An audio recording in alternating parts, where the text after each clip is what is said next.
উবদিছো বাতৰিৰ মাজল আৰু ইতিমধ্যে গুৱাহাটী মহানগৰীত নতুনকৈ সংক্ৰমিত হৈছে 7 জন লোক আৰু 7 জন লোকৰ সবিশেষ তথ্য আহি পৰিছে আমাৰ হাতলৈ সংক্ৰমিত হৈছে ভৰলুৰ পিতৃ কন্যা সুব্ৰাজ সিং আৰু কৃতি সিং ৰূপনগৰৰ ৰাজীৱ দাস মংৰু চাহানীৰ কৰ্মস্থলী আলু গুদাম আৰু ৰাজকমল হোটেল মালিক সংক্ৰমিত হৈছে সুব্ৰাজ সিং সংক্ৰমিত মুম্বাইৰ পৰা অহা মৰিগাঁৱৰ দুৰ্লভ চন্দ্ৰ বৰদলৈ সংক্ৰমিত হৈছে পশ্চিমবংগৰ পৰা অহা মৰিগাঁৱৰ কমল দাস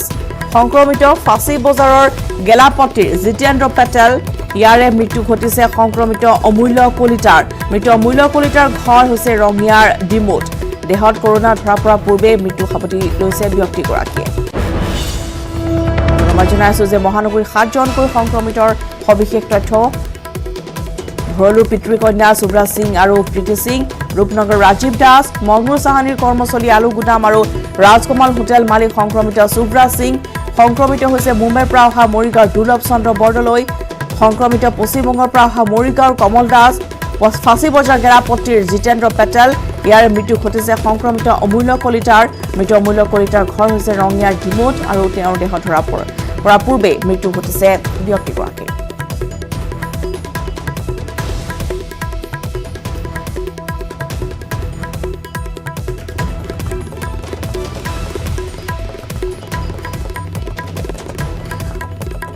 আৰু ইতিমধ্যে সংক্ৰমিতৰ সংখ্যা বৃদ্ধি পাইছে গুৱাহাটী মহানগৰ আৰু ইতিমধ্যে আমি জনাইছো যে একেটা দিনতে 7 জনকৈ লোকৰ শৰীৰত ধৰা পৰিছে মহামাৰী কৰোনাৰ উপস্থিতি আৰু ইতিমধ্যে আমি জনাইছো যে এগৰাকী যেহেতু স্বাব সংগ্ৰহ কৰা হৈছে স্বাব টেষ্ট কৰা হৈছিল বহুতৰে 130 জনকৈ লোকৰ শনিবাৰ দিনটো তাৰ পিছতে দেওবাৰ দিনটোৰ পিছত যেতিয়া ৰিপৰ্ট আহিছে বা ৰিজাল্ট আহিছে আৰু এগৰাকী ব্যক্তি সন্ধানী হৈ আছিল তেওঁ ইতিমধ্যে ধৰা পৰিছে নিশা 2 বজাত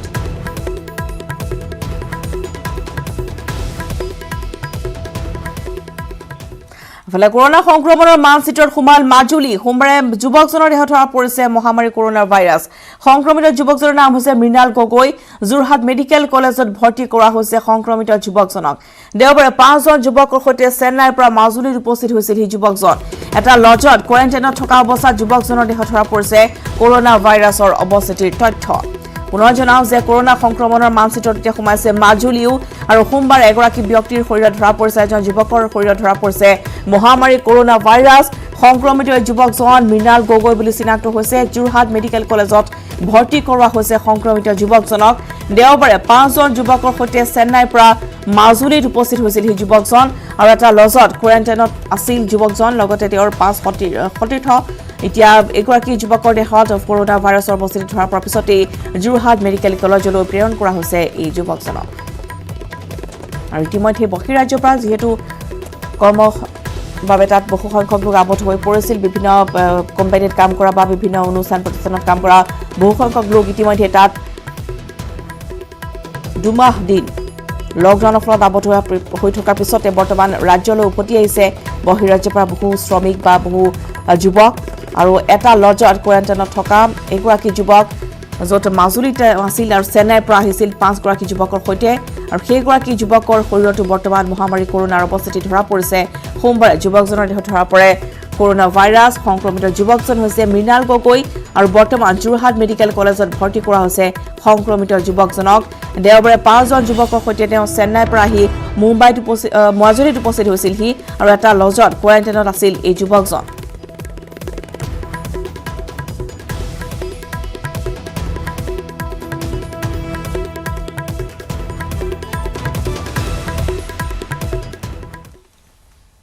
আফালে কাৰ্বি আংলঙৰ খবৰ কাৰ্বি আংলঙৰ প্ৰথমটো কৰোনা পজিটিভ ৰোগী চিনাক্ত হৈছে ৰোগীজনৰ নাম হৈছে প্ৰেম তামাং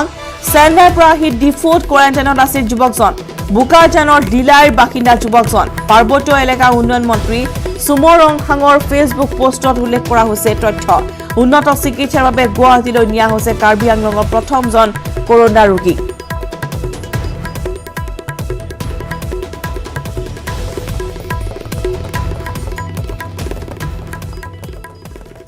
আৰু ইতিমধ্যে জনাইছো যে গুৱাহাটী মহানগৰীত নতুনকৈ সংক্ৰমিত হৈছে 7 জন লোক আৰু 7 জন লোকৰ সবিশেষ খবৰ আমি জনাইছো ইতিমধ্যে যে ভৰলুৰ পিতৃ কন্যা দুগৰাকী একেটা পৰিয়ালৰ সংক্ৰমিত হৈছে তেওঁলোক হৈছে সুব্ৰাজ সিং আৰু কৃতি সিং ৰূপনগৰ বাসিন্দা ৰাজীৱ দাস হৈছে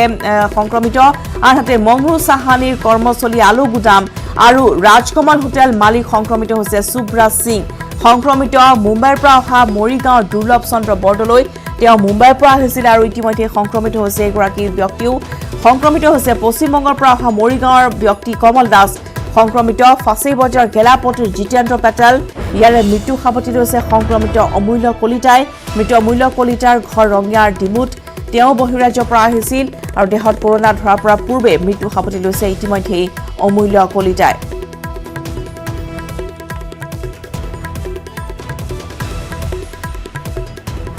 আৰু এই মুহূৰ্তত ইতিমধ্যে অধিক খবৰৰ বাবে পুনৰবাৰ সংযোগ স্থাপন কৰিছো আমাৰ সতীৰ্থ সাংবাদিক হীৰক জ্যোতি মালাকাৰ সৈতে হীৰক পুনৰ আপোনাৰ কাষলৈ আহিছো আৰু ইতিমধ্যে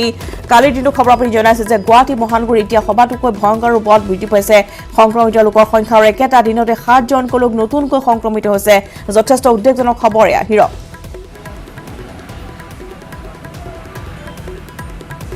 হয় ৰশ্মিতা ইতিমধ্যে আপুনি উল্লেখ কৰিছে যথেষ্ট উদ্বেগজনক খবৰ কিয়নো একে ৰাতিতে যদি ক'ব বিচাৰোঁ 7জনকৈ লোক আক্ৰান্ত হৈছে তাৰে যদি চাব যায় 3জন বহিৰাজ্যৰ আৰু এজন ইতিমধ্যে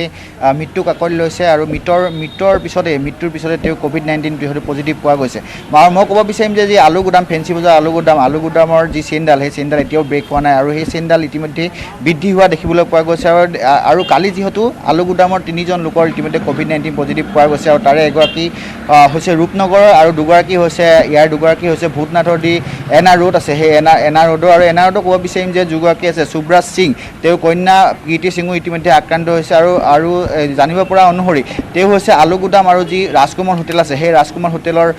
স্বত্বাধিকাৰী বুলি জানিব পৰা গৈছে আৰু এই ৰোডটো মই কৈছোঁ যে এনা ৰোডৰ এই ৰোডটো ইতিমধ্যে সিল কৰি দিয়া হৈছে নিশাৰ ভাগত প্ৰশাসনৰ যিসকল লোক আহিছিল স্বাস্থ্যমন্ত্ৰী আহিছিল স্বাস্থ্যমন্ত্ৰী হিমন্ত বিশ্ব শৰ্মা আহিছিল আৰু স্বাস্থ্যমন্ত্ৰী হিমন্ত বিশ্ব শৰ্মা অহাৰ পিছতে প্ৰশাসনৰ লোক অহাৰ পিছতে সিল কৰি দিয়া হৈছে মই পূৰ্বতে কৈছোঁ যে 130জনৰ স্বাব সংগ্ৰহ কৰা হৈছিল ভূতনাথকে আদি কৰি এই ৰোডটো যিসকল লোক বাস কৰে সেই লোকসকলৰ স্বাব লোৱা হৈছিল আৰু সেই স্বাব লোৱাৰ ভিতৰতেই দুগৰাকীৰ COVID-19 পজিটিভ পোৱা গৈছে আচলতে তেওঁ মংগু চাহানী সংস্পৰ্শলৈ আহিছিল আৰু মংগু চাহানী সেই গুদামটোতে কৰ্মৰত আছিল আৰু মই ক'ব বিচাৰিম যে এখন তাত ফাৰ্মাচী আছিল সেই ফাৰ্মাচীখনৰ যিজন গৰাকী আছিল বা ফাৰ্মাচীখনত যিজন কাম কৰিছিল সেইজন হৈছিলে ৰাকেশ গুপ্তা আচলতে ৰাকেশ গুপ্তা নামটো আলু গুদামৰ যোনটো ঘটনা পোহৰলৈ আহিছিল যি সময়ত মংগু চাহানী COVID-19 পজিটিভ পোৱা গৈছিল আৰু সেই সময়ত ৰাকেশ গুপ্তা নামটো বাৰু কৰি আহিছিল আৰু ৰাকেশ গুপ্তা হৈছে এইজন ব্যক্তি যিজন ব্যক্তিয়ে মংগু চাহানীক তেওঁ হস্পিটেললৈ লৈ গৈছিল আৰু লৈ যোৱাৰ পিছত তেওঁ COVID-19 পোৱা গৈছিল কিন্তু মংগু চাহানী যি সময়ত COVID-19 পজিটিভ পোৱা গৈছিল কিন্তু তেনে সময়ত ৰাকেশ গুপ্তাই COVID-19 পজিটিভ পোৱা যোৱা নাছিল আৰু মই ক'ব বিচাৰিম যে আৰু যিজন মই দুদিন পূৰ্বে যিহেতু যিজন ৰাকেশ সিং অৰ্থাৎ ৰাকেশ সিং যিহেতু COVID-19 পজিটিভ পোৱা গৈছে আৰু সেই ৰাকেশ সিং হৈছে ফটাহী লাম্বাৰীত বাস কৰে আৰু তেওঁ ঘৰৰ 81জন লোকৰ স্বাব সংগ্ৰহ কৰা হৈছে আৰু ৰাকেশ সিং তাত কৰ্মৰত এজন মেনেজাৰ আছিলে আলু গুদামটো সংস্পৰ্শলৈ অহা আৰু দেখিব পোৱা গৈছে গুৱাহাটী মহানগৰীত দিনে দিনে COVID-19 আক্ৰান্ত ৰোগীৰ সংখ্যা বৃদ্ধি পাবলৈ ধৰিছে আৰু এতিয়াও 81টা যি আলু গুদামৰ সংস্পৰ্শলৈ অহা 81টা নমুনাৰ ফলাফল এতিয়াও আহিবলৈ বাকী হৈছে হয়তো আজি বিয়লি ভাগত অহাৰ সম্ভাৱনা আছে আৰু ইতিমধ্যে যিটো ৰোড মই দেখাইছোঁ যিটো ৰোড সেই ৰোডটো ইতিমধ্যে সিল কৰি দিয়া হৈছে আৰু প্ৰশাসনৰ লোক আহি কিছু সময় পিছতে ইয়াত হয়তো কণ্টেইনমেণ্ট জ'ন হিচাপে ঘোষণা কৰিব সাধাৰণতে যিবোৰ COVID-19 পজিটিভ পোৱা যায় COVID-19 পজিটিভ ৰোগী পোৱা যায় সেই COVID-19 পজিটিভ ৰোগী যি স্থানত বাস কৰে সেই বাস কৰা স্থানসমূহ যিহেতু কণ্টেইনমেণ্ট জ'ন হিচাপে ঘোষণা কৰা হয় আৰু এই স্থানত যদি কণ্টেইনমেণ্ট জ'ন ঘোষণা কৰা হয় তেন্তে মহানগৰীৰ কণ্টেইনমেণ্ট জ'নৰ সংখ্যা বৃদ্ধি পায় 13লৈ বৃদ্ধি হ'ব আৰু মই পুনৰ ক'ব বিচাৰিম যে যিজন ব্যক্তি ইয়াত আৰু যিগৰাকী কন্যা ইয়াত COVID-19 পজিটিভ পোৱা গৈছে সেই কন্যাগৰাকী আচলতে তেওঁলোকে কণ্টেইনমেণ্ট জ'নতে আছিল অৰ্থাৎ তেওঁলোকে যিহেতু তেওঁলোকক আছুতীয়াকৈ ৰখা হৈছিল বুলি জানিব পৰা গৈছে আৰু ইতিমধ্যে কিন্তু যথেষ্ট যিসকল লোক আছে বা ইয়াৰ যিসকল স্থানীয় লোক আছে সেই স্থানীয় লোকৰ সজাগ আৰু সচেতন হোৱা এই মুহূৰ্তলৈকে দেখিবলৈ পোৱা যোৱা নাই কিন্তু পুৱা সময়ত যি সময়ত এই স্থানত উপস্থিত হৈছিলোঁ সেই স্থানত দেখিব পোৱা গৈছে যে একাংশই জুম পাতি তেওঁলোকে থিয় হৈ আছিল তেওঁলোকে যে নেদেখা বস্তু এটা চাবলৈ আহিছিল এনেধৰণৰ বিভিন্ন ধৰণৰ দৃশ্য পৰিলক্ষিত হৈছিল আৰু মই ক'ব বিচাৰিম যে সুব্ৰাজ সিং হৈছে সেই আলু গুদামটোৰ স্বত্বাধিকাৰী আৰু তেওঁ কন্যা কীৰ্তি সিং ইতিমধ্যে আক্ৰান্ত হৈছে আৰু 130জন যি স্বাব লোৱা হৈছিল সেই স্বাবৰ নমুনাৰ ভিতৰত 2জনক কৰোনা পজিটিভ পোৱা গৈছে ৰশ্মিতা হয় নিশ্চয়কৈ বৰ্তমান যিটো কণ্টেইনমেণ্ট জ'নৰ সংখ্যা হয়তো গুৱাহাটী মহানগৰীত বৃদ্ধি পাব পাৰে আৰু যিহেতু হীৰক দেখিবলৈ পোৱা গৈছে যে GMCHত একেটা দিনতে 2জনকৈ লোকৰ মৃত্যু হৈছে আৰু সমান্তৰালভাৱে চিকিৎসাকৰ্মী পূৰ্বতে আক্ৰান্ত হৈছিল বা সংক্ৰমিত হৈছিল আৰু বৰ্তমান গুৱাহাটী মহানগৰীত যিহেতু হীৰক সকলো দোকান পোহাৰ এতিয়া খুলি দিয়া হৈছে গতিকে সংক্ৰমিতৰ সংখ্যা হয়তো বৃদ্ধি পাব পাৰে যেহেতু বৰ্তমান উৎসৱো আহি আছে আৰু যেহেতু কালিৰ দিনটো দেখিবলৈ পোৱা গৈছিল যে একেটা দিনতে 7জনকৈ লোক ইতিমধ্যে আক্ৰান্ত হোৱাৰ পিছতে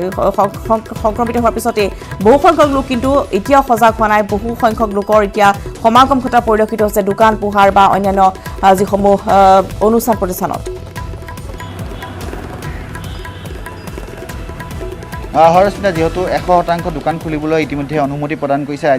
ৰাজ্য চৰকাৰে অনুমতি প্ৰদান কৰাৰ পিছতে কালি সোমবাৰ দিনটোত বিভিন্ন ধৰণৰ দৃশ্য গুৱাহাটী মহানগৰীত দেখিবলৈ পোৱা গৈছে আৰু বিশেষকৈ যদি চাবলৈ যায় আপুনি গুৱাহাটী মহানগৰীত যিবোৰ দোকান আছে সেই দোকানত কালিৰ দিনটো ভিৰ পৰিলক্ষিত হৈছে আৰু ঈদ যিহেতু ইছলাম ধৰ্মাৱলম্বী লোকৰ পবিত্ৰ উৎসৱ ঈদ যিহেতু আহি আছে ঈদৰ সময়ছোৱাতো ফেঞ্চি বজাৰকে আদি কৰি বিভিন্ন স্থানত লোকৰ সমাগম হৈছে তেনে ক্ষেত্ৰত সকলো সজাগ আৰু সচেতন হোৱাৰ নিশ্চয় প্ৰয়োজন আচলতে সজাগ আৰু সচেতন হ'লে সামাজিক দূৰত্ব যি বৰ্তাই ৰাখিলে এই যি ভাইৰাছ এই ভাইৰাছৰ পৰা প্ৰতিৰোধ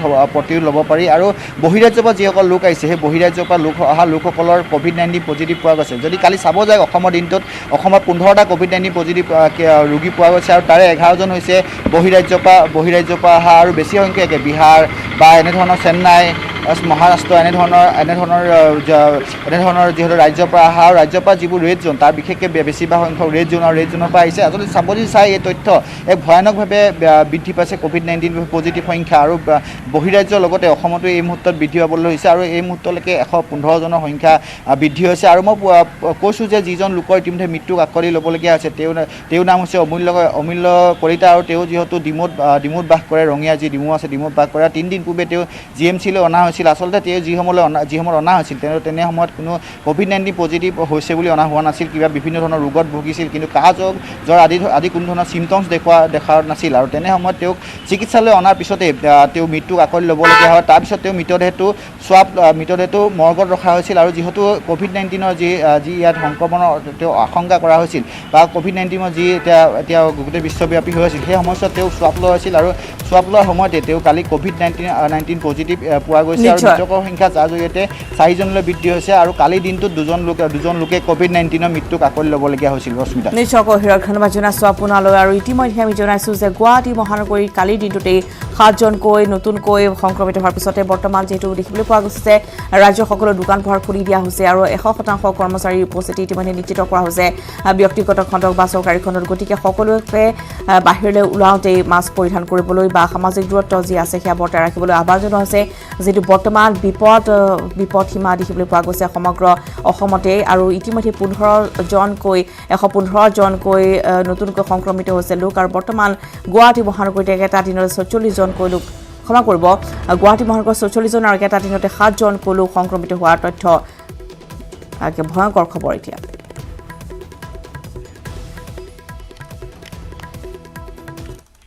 আৰু ফলে বাতৰি প্ৰভাৱ পৰিছে নিউজ 18ৰ বঙাইগাঁৱৰ সহকাৰী এনফোৰ্সমেন্ট পৰিদৰ্শক আসিফ আহমেদক নিলম্বন কৰা হৈছে পৰিবহণ বিভাগৰ আয়ুক্ত আদিল খানে নিলম্বন কৰিছে আহমেদক নিষিদ্ধ থাইলেণ্ড মাগুৰ মাছ ভৰ্তি ট্ৰাকৰ পৰা ধন দাবীৰ অভিযোগ উত্থাপিত হৈছে তেখেতৰ বিৰুদ্ধে ঢালিগাঁও থানাত ৰুজু হৈছিল জামিনবিহীন ধাৰাৰ গোচৰ সম্প্ৰতি পলাতক আসিফ আহমেদ নিউজ 18ত ধাৰাবাহিকভাৱে সম্প্ৰচাৰ হৈছিল এই বাতৰি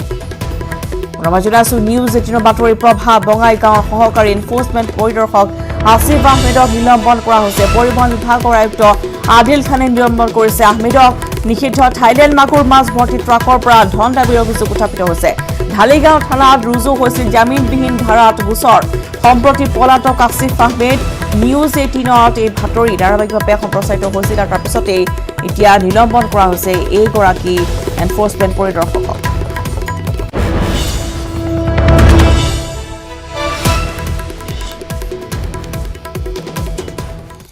COVID-19 জোকাৰি যোৱা অৰ্থনীতি টনকিয়াল কৰিবলৈ প্ৰধানমন্ত্ৰীয়ে ঘোষণা কৰা অভিলাষী আঁচনিয়ে কিদৰে উপকৃত কৰিব অসমক প্ৰধানমন্ত্ৰী 20 লাখ কোটি টকাৰ আঁচনিৰ সকলো দিশ সামৰি সংবাদমেলত বহুকেইটা ঘোষণা কৰিলে ৰাজ্য বিত্ত আৰু স্বাস্থ্য মন্ত্ৰী ডক্টৰ হিমন্ত বিশ্ব শৰ্মাই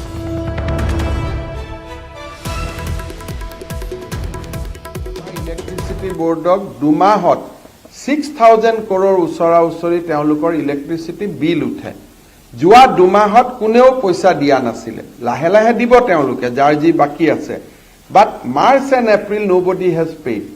সো ইলেক্ট্ৰিচিটি বোৰ্ডৰ এনেকুৱা এটা অৱস্থা হৈ গৈছিলে যে তেওঁলোকে ইলেক্ট্ৰিচিটি আৰু দিব নোৱাৰা অৱস্থাত আছিলে আমাৰ বিত্ত বিভাগক টকা খুজি আছিলে, আমাৰ লগতো টকা নাছিলে। So now this package will give a breathing space to the Assam State Electricity Board যে আমাৰ কনজিউমাৰখিনিয়ে ইলেক্ট্ৰিচিটি পাই থাকিব, কাৰণ সাময়িকভাৱে মানুহে নিদিয়ালৈকে এই লোনখিনি ৰাজ্য চৰকাৰে ভাৰত চৰকাৰৰ পৰা লৈ যাৰ পৰা আমি ইলেক্ট্ৰিচিটি কিনো তাক আমি দিব পাৰিম। অৰ্থাৎ NHPC হ'ব পাৰে, NTPC হ'ব পাৰে, বা যিমানবিলাক আছে বেলেগ বেলেগ চৰকাৰৰ পৰা আমি কিনো, এটলিষ্ট মাৰ্চ এপ্ৰিলৰ টকা নিদিয়াৰ কাৰণে they will not stop electricity supply. আজি আমি বুজি পোৱা নাই, বহুতে প্ৰশ্ন কৰিছে মোদী ডাঙৰীয়াই কি দিলে। মোদী ডাঙৰীয়াই এইখিনি নিদিলে 1 তাৰিখৰ পৰা আমি লাইটৰ পোহৰ নেদেখিলোহেঁতেন। 3 মাহৰ কাৰণে আমি EPF নিদিয়াকৈ আমি থাকিব পাৰিম, যে EPF ভাৰত চৰকাৰে 3 মাহৰ EPF ছাপৰ্টটো তেওঁলোকে ল'ব, 3 মাহৰ পিছত আমি তাক দিব লাগিব। তাৰ লগে লগে আৰু এটা আমাক কোৱা হৈছে যে আগত যিটো আমি EPF-ত 12% দিব লাগিছিলে, এতিয়া সেইটো আমি 10% দিবৰ কাৰণে আমি সুবিধা পাম। আমি অসম চৰকাৰে সিদ্ধান্ত লৈছো যে ইকুৱেল মিজাৰ এটা, এইটো কেন্দ্ৰ চৰকাৰৰ কামৰ ক্ষেত্ৰত কৈছে, অসম চৰকাৰৰো কাম কমপ্লিশ্যনৰ যিটো ম্যাদ সেইটো আমি 6 মাহলৈকে আমিও বঢ়াই দিয়া এটা সিদ্ধান্ত ল'ম, যাতে আমাৰ সৰু সুৰা কন্ট্ৰেক্টৰবিলাকো এইটো ক্ষেত্ৰত তেওঁলোকেও বিপদত নপৰে, কাৰণ যোৱা 3 মাহ কোনেও কাম কৰিব পৰা নাই। So work closure যিটো period, that will be extended by 6 months without paying any fine. Ujjwala গেছৰ 3টা চিলিণ্ডাৰ বিনামূল্যে দিব।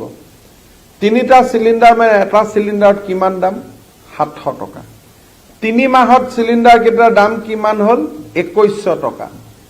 আৰু অসমত আমাৰ বেনিফিচিয়াৰী কিমান আছে? 35 লাখ। তাৰমানে অকল উজ্জ্বলা গেছৰ কাৰণে আমাৰ ৰাজ্যখনত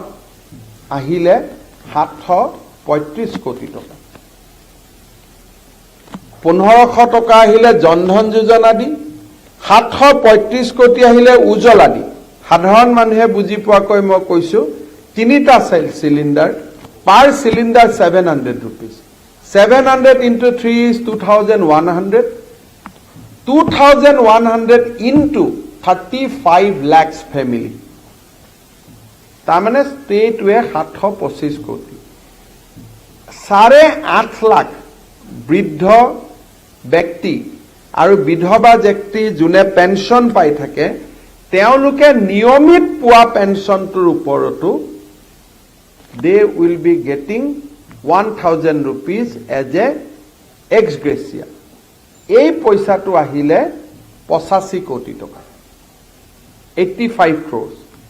আৰু কোভিডৰ লগত যুঁজিবৰ কাৰণে ভাৰত চৰকাৰে ইতিমধ্যে আমাক দিলে 150 কোটি। These are direct cash transfer. 1500 crore through Jandhan Yojana, 700 crores through 735 crore through Ujjwala, 85 crore through old age pension, and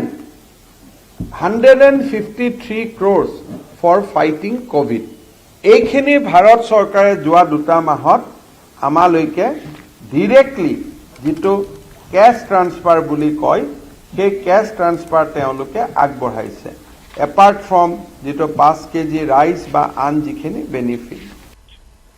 আৰু প্ৰথম সংবাদৰ শেষ অংশলৈ যোৱাৰ পুনৰ সময় হৈছে চমু বাণিজ্যিক বিৰতিৰ। কৰোনা সংক্ৰমণৰ মানচিত্ৰত সোমাল মাজুলী। সোমবাৰে যুৱকজনৰ দেহত ধৰা পৰে মহামাৰী কৰোনা ভাইৰাছ। সংক্ৰমিত যুৱকজনৰ নাম হৈছে মৃণাল গগৈ। যোৰহাট মেডিকেল কলেজত ভৰ্তি কৰা হৈছে সংক্ৰমিত যুৱকজনক। দেওবাৰে 5জন যুৱকৰ সৈতে চেন্নাইৰ পৰা মাজুলীত উপস্থিত হৈছিল সেইজন যুৱক। এটা লজত কোৱাৰেণ্টাইনত থকা অৱস্থাতে যুৱকজনৰ দেহত ধৰা পৰিছে কৰোনা ভাইৰাছৰ অৱস্থিতিৰ তথ্য। আৰু সন্দৰ্ভত মাজুলীৰ পৰা অধিক জনাব সঞ্জিত সম্বৰা। এই মুহূৰ্তত এটা ডাঙৰ খবৰ দিব বিচাৰিছোঁ যে নদীদ্বীপ মাজুলী প্ৰথমজন COVID-19 ৰোগী চিনাক্ত হোৱা দেখিবলৈ পোৱা গৈছে আৰু যিজন যুৱক চেন্নাইৰ পৰা মাজুলীলৈ আহিছিলে আৰু 15 তাৰিখৰ পৰা মাজুলী গড়মূৰৰ যি এনচেণ্টিং মাজুলী নামৰ সেই লজটোত 5জন সতীৰ্থসহ আছিলে আৰু যুৱকজনৰ এতিয়া COVID-19 চিনাক্ত হোৱাৰ লগে লগে মাজুলী প্ৰতিক্ৰিয়াৰ সৃষ্টি হৈছে আৰু সেই যুৱকজনক ইতিমধ্যে পুৱাই স্বাস্থ্য বিভাগ আৰু মাজুলী প্ৰশাসনে যোৰহাট চিকিৎসা মহাবিদ্যালয় লৈ যোৱা আৰু যিটো লজত আচলতে 5জন সতীৰ্থসহ কোৱাৰেণ্টাইনত আছিলে যুৱকজন সেই লজটোৰ মই বাহিৰৰ পৰিৱেশ দেখুৱাইছোঁ ইতিমধ্যে আৰক্ষীয়ে এনেধৰণে আচলতে পথটোৰ প্ৰৱেশ পথত এনেধৰণে সম্পূৰ্ণৰূপে আচলতে বন্ধ কৰা দেখিবলৈ পোৱা গৈছে আৰক্ষী প্ৰশাসনে আচলতে বন্ধ কৰিছে কোনো লোক যাতে লজটোৰ ভিতৰলৈ যাব নোৱাৰে অহা যোৱা কৰিব নোৱাৰে তাক দেখুৱাইছোঁ মই আৰু প্ৰথমজন ৰোগী চিনাক্ত হোৱাৰ লগে লগে মাজুলীত প্ৰতিক্ৰিয়া সৃষ্টি হৈছে আৰু যিকেইজন সতীৰ্থ 4জন যুৱক ইতিমধ্যে সেই যুৱকজনৰ লগত আছিলে এই লজটোত এতিয়া ৰাইজৰ আচলতে চিন্তা যে সেই কেইজন যুৱকৰ যেন এই COVID-19 নোলাব তাক নিশ্চিত নহয় আৰু সেয়েহে এতিয়া প্ৰত্যেকজন মাজুলীবাসী এতিয়া আতংকিত হৈ পৰা দেখিবলৈ পোৱা গৈছে প্ৰথমজন COVID-19 ৰোগী চিনাক্ত হোৱাৰ লগে লগে আৰু এইজন ৰোগী মই পুনৰ কৈছোঁ মাজুলীৰ চাউৰকীয়াৰ মৃণাল গগৈ আৰু যিজনক এতিয়া ইতিমধ্যে যোৰহাট চিকিৎসা মহাবিদ্যালয়লৈ প্ৰেৰণ কৰা হৈছে ইফালে উৰিষ্যা বংগ অসম অভিমুখে দ্ৰুত গতিত আহি আছে আমফান ঘূৰ্ণি উৰিষ্যা পশ্চিমবংগত হাই এলাৰ্ট জাৰি কৰা হৈছে স্থানান্তৰ কৰা হৈছে সাগৰীয় অঞ্চলৰ লোকক বুধ বৃহস্পতিবাৰে অসম মেঘালয়তো মুষলধাৰ বৰষুণ আৰু ধুমুহা অহাৰ সম্ভাৱনা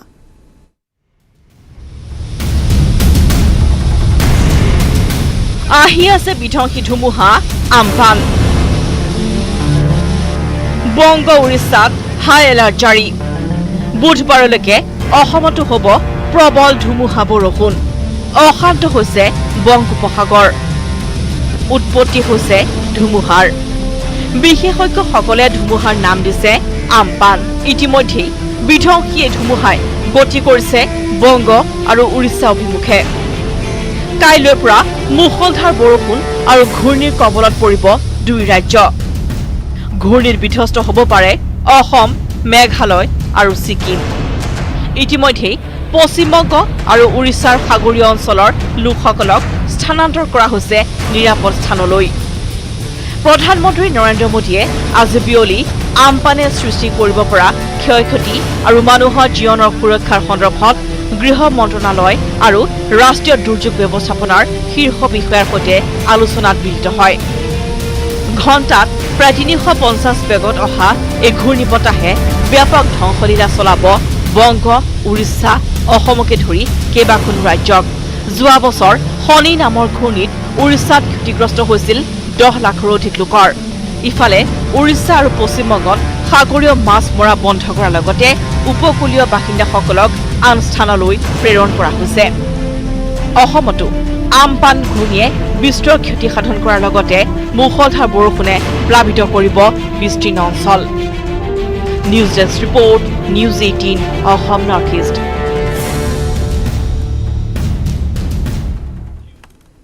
সংহাৰী কৰোনা ভাইৰাছৰ বাবে বিপৰ্যস্ত দেশৰ অৰ্থনীতি স্বনিৰ্ভৰশীল ভাৰত নিৰ্মাণৰ কুচকাৱাজ চলি থকাৰ সময়ছোৱাতে কুটিৰ শিল্পৰে অৰ্থনৈতিক বিপ্লৱৰ সূচনা কৰা 1000 পৰিয়াললৈ নামি আহিছে ঘোৰ অমানিশা প্লাষ্টিকৰ আগ্ৰাসনৰ বাবে কামৰূপৰ কমলপুৰ এই কুটিৰ শিল্পটোলৈ নামি আহিছে অশনি সংকেত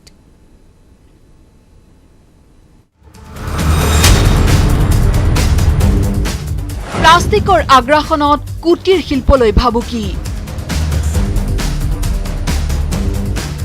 1000 পৰিয়াললৈ নামি আহিছে ঘোৰ অমানিশা কামৰূপ জিলাৰ কমলপুৰ ৰাজহ চক্ৰৰ অন্তৰ্গত